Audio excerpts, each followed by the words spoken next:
Kenneth Kaunda, Zambia's first president and one of the last of the generation of African leaders who fought colonialism, has died aged 97. Kaunda was admitted to a military hospital in the capital, Lusaka, on Monday, suffering from pneumonia. His aides say he did not have COVID-19. Now, in the 1950s, Kaunda was a key figure in what was then the Northern Rhodesia's independence movement from Britain.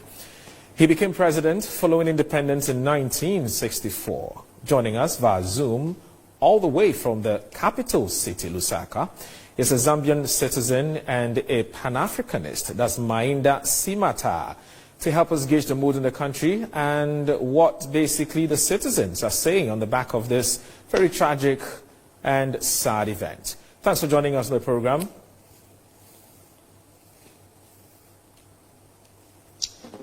Thank you, and good evening to you. Right. Now, certainly an oak tree, a big one indeed, has fallen. Can you tell us how the citizens have been reacting to the news? Thank you. Well, there's a mixed reaction. Of course, there's a reaction, the normal reaction of grief. There's also a reaction of shock. Not many anticipated that the founding father of this nation would die.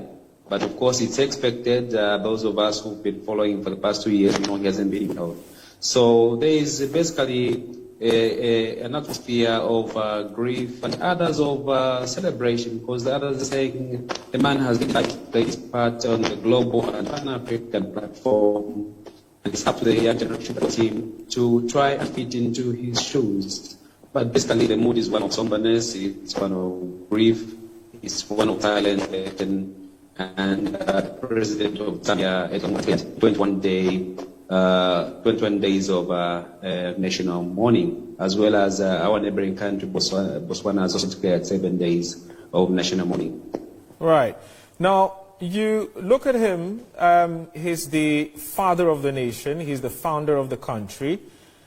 How much of a blow is his death to Zambia? It's a very big blow. It's a very big blow. Because Kenneth Kaunda is, of course, like you've said, it is the last of his generation. His peers are the Mandelas, the Samora Machels, the Sasere Sekamas, and the rest, the Julius Nyerere. And his leaving or his departure from the world political scene is really a big blow, because he leaves a very huge vacuum, a vacuum of latter-day politicians who are not ideologically grounded.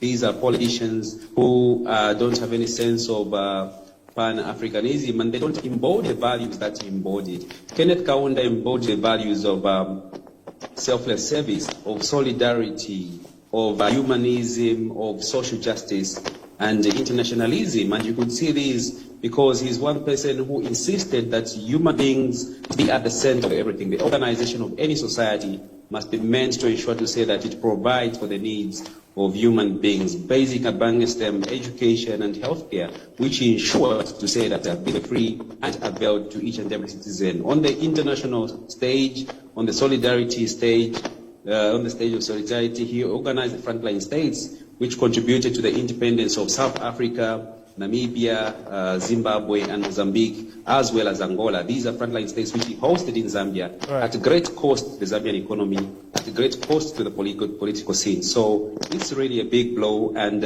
it's one that will be recoiling from for many years to come, because we don't just have his caliber. We have to groom other African leaders, young leaders especially, to fit and try to fit in his shoes. Right. I mean, you were right when you said it, that he's the last of the leaders who were at the forefront of the colonial struggle. And so then my question is, what does this mean for the struggle? I mean, at least symbolically, which is obviously metamorphosed now into what we call new colonialism. Symbolically, what does that mean?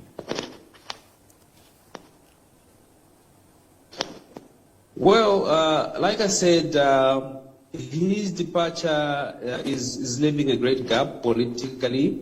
because you understand that his generation was a generation that was grounded on ideology. They were Pan-Africanists, they were visionary, they knew where Africa was and where it wanted to go. But nowadays, the common ideology that you seem to have cutting across all nations, doesn't matter what the political parties' ideologies they hold. Most African leaders, most African states, and most youths in this young continent, the basic ideology that they have is materialism. Get rich at all costs, make it for yourself, and to hell with the nation. So basically, we are railing from a gap in the political sphere, not just locally in Zambia, but also Africa-wide, because we do not know if we can really groom leaders that can exemplify the kind of leadership that Kenneth Kaunda exemplified, of selfless leadership, integrity, and morality. Right. Now, we do know that apart from forming Zambia, or he actually founding Zambia, he has also founded a political party. What does the future of that party look like? I know that party is already in the position, but without Kenneth Kaunda, what lies ahead of that political party? Do you know? Well, the party that he founded, the United National Independence Party, has been dead a long time. And when I say dead, I mean so, literally dead, because he embodied, he personified that party from way back as 1964. And when he gave way to democracy in 1991, the party began a downward slide. And in 1996, when the party boycotted elections, that was basically the end of it. He also departed from the party. They of course, they tried to put in somebody to replace him. And right now, his son, Tilienji, is leading the party. But basically, it's a dead party, and it's coming back. All right. Because the history of parties, in any case, in such cases, that they don't really recover. So that has been dead a long time. Okay. And it's up to us to form parties that can continue to push that legacy. Okay. I want to thank you very much, Mainda Simataa. Thank you very much for joining us on Newsline on Metro TV. Take care.